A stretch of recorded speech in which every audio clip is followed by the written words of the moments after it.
Hai, dan ini adalah Mi 10T Pro Review. Let's go!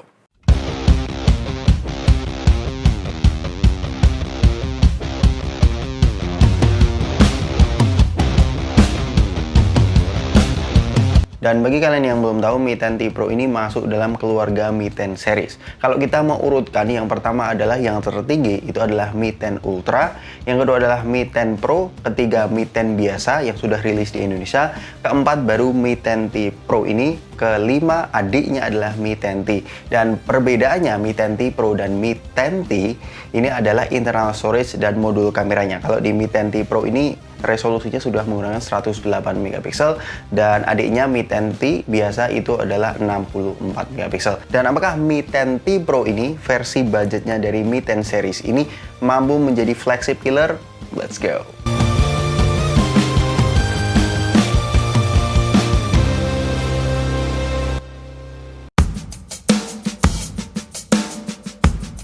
Dan kita mulai dulu dari desain dan build materialnya. Untuk desain dan build materialnya, Mi 10T Pro ini mampu memberikan kesan flagship ya. Karena framenya terbuat dari metal atau aluminium yang sisi-sisinya ini berkesan tegas sekali. Bahkan HP ini bisa berdiri sendiri tanpa kita sadarkan. Tapi ya dimensinya terasa tebal dan agak berat saja. Ini mencapai 218 gram. Plus bump kameranya di bagian belakang ini cukup mengganggu ya di kondisi atau posisi-posisi tertentu. Tetapi warna yang saya ambil ini adalah warna lunar silver. Ini adalah warna satu-satunya yang memberikan finishing frosted atau matte, dimana ini serius banget. Ini lunar silver di Mi 10T Pro ini cakep banget. Dan warna ini selain menjadi warna favorit saya, ini juga tidak meninggalkan sidik jari. Karena dua warna lain seperti Cosmic Black dan Aurora Blue memiliki finishing glossy dan reflektif dibandingkan dengan lunar silver ini. Dan untuk output dan inputnya ini termasuk yang lengkap. Ini ada IR blaster di bagian atas, sebelah kanan ada volume rocker up and down, dan power button ini dibersamai dengan fingerprint dengan kemampuan yang sangat cepat sekali. Dan di sebelah kiri tidak ada apa-apa. Bagian bawah ada USB Type-C, SIM tray yang sudah mendukung dual nano SIM, yang mana di seri Mi 10 yang beredar di Indonesia hanya single SIM. Ini nice sekali, sudah dual nano SIM. Dan speaker grill yang sudah mendukung stereo speaker. Dan yap, tidak ada 3,5 headphone jack. Dan mari kita dengarkan kualitas dari stereo speaker di Mi 10T Pro.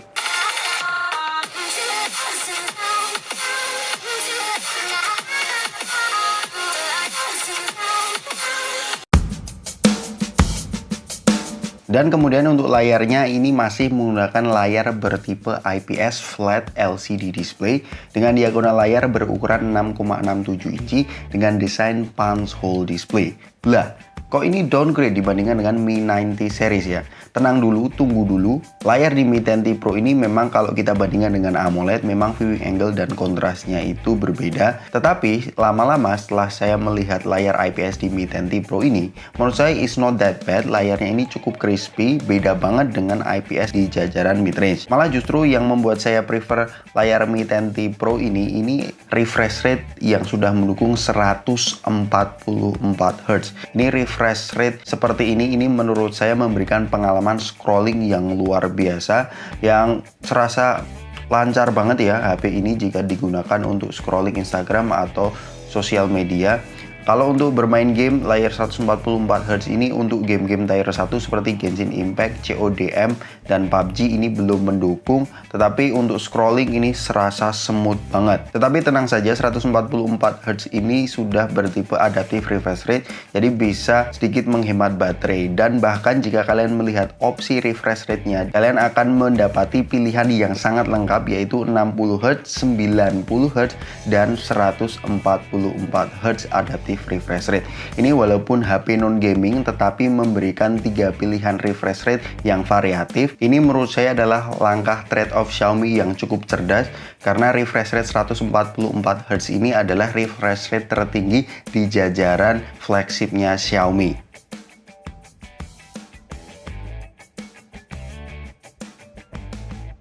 Dan untuk fitur-fitur kelengkapan dari Mi 10T Pro ini, bagi kalian yang biasa tanya di kolom komentar di bawah, itu apakah ada NFC-nya? Saya bisa confirm ini ada NFC-nya, dan karena ini layar yang bertipe IPS, maka tidak ada always on display. Tetapi Xiaomi Mi 10T Pro ini sudah menyematkan LED notifikasi di bagian atas. Tetapi yang saya komplain ini memang tidak ada wireless charging-nya. Dan satu lagi, saya hampir lupa.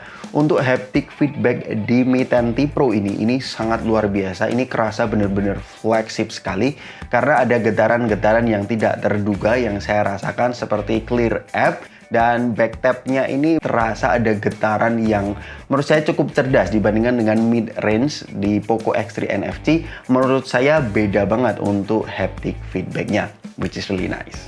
Kemudian untuk spesifikasinya ini sudah dibekali dengan chipset Snapdragon 865 dengan RAM 8GB plus internal storage 256GB dengan tipe UFS 3.1 plus baterai jumbo 5000 mAh. Untuk performanya saya tidak akan ngomongin panjang lebar karena Snapdragon 865 ini bakal nggak ada kendala sama sekali, bahkan untuk penggunaan 2-3 tahun ke depan saya rasa ini masih capable sekali. Yang saya penasaran dari kemampuan Mi 10T Pro ini adalah gaming experience, khususnya untuk game Genshin Impact, karena di Asus ROG Phone 3 pun agak sedikit demam ya, dan saya penasaran bagaimana dengan Mi 10T Pro ini. Nyatanya benar dugaan saya, HP ini walaupun grafiknya bisa di setting tertinggi dan FPS-nya 60, dalam jangka waktu bermain 30 menit saya main Genshin Impact ini ya, terdapat thermal throttling di bagian back covernya ini, sampai-sampai termometer saya ini mendeteksi bahwa ini suhunya high ya.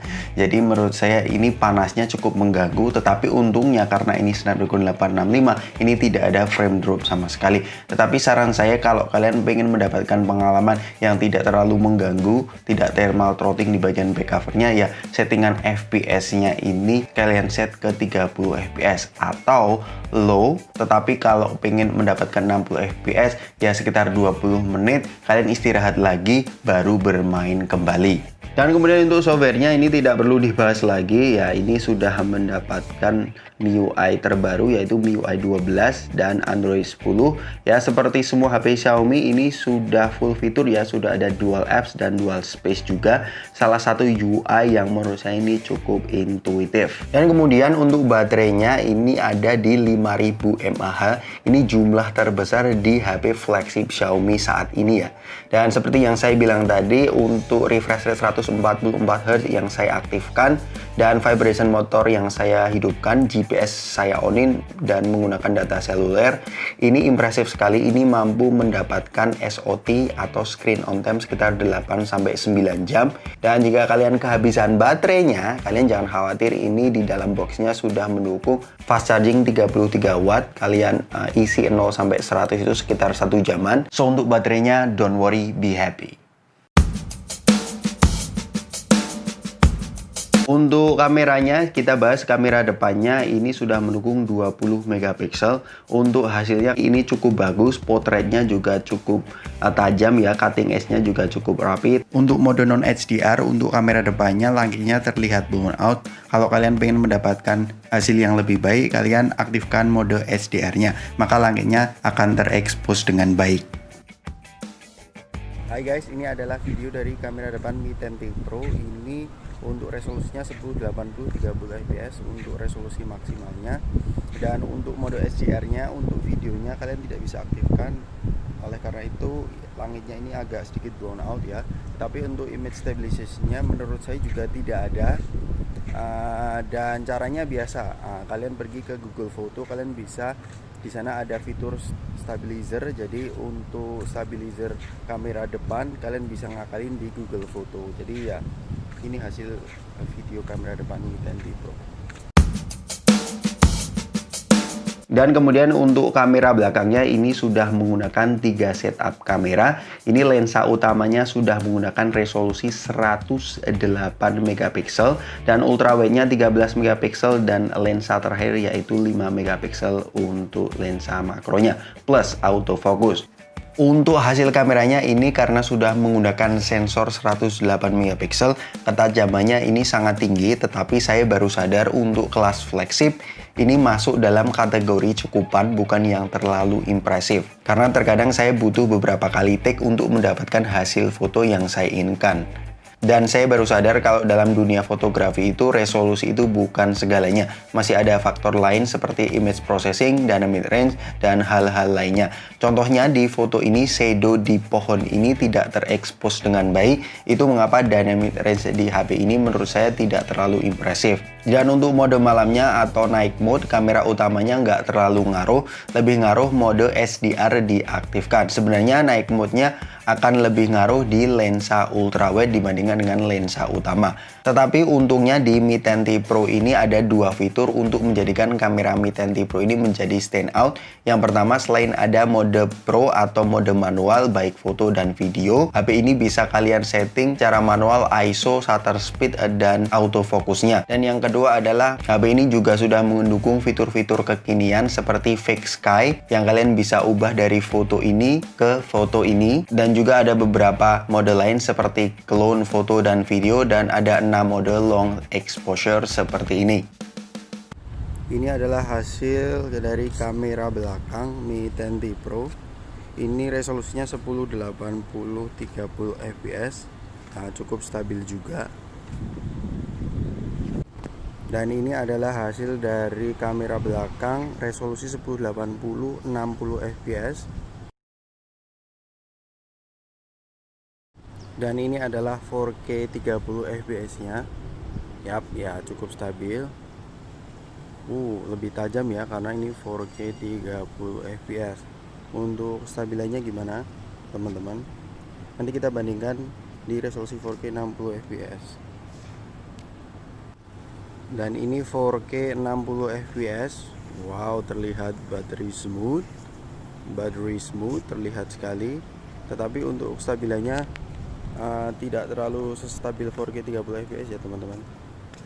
Tapi sebenarnya tidak masalah sih untuk 4K 60 fps nya, walaupun tidak stabil seperti yang saya sebutkan tadi. Di kamera depannya aja kita bisa bikin stabil footage nya.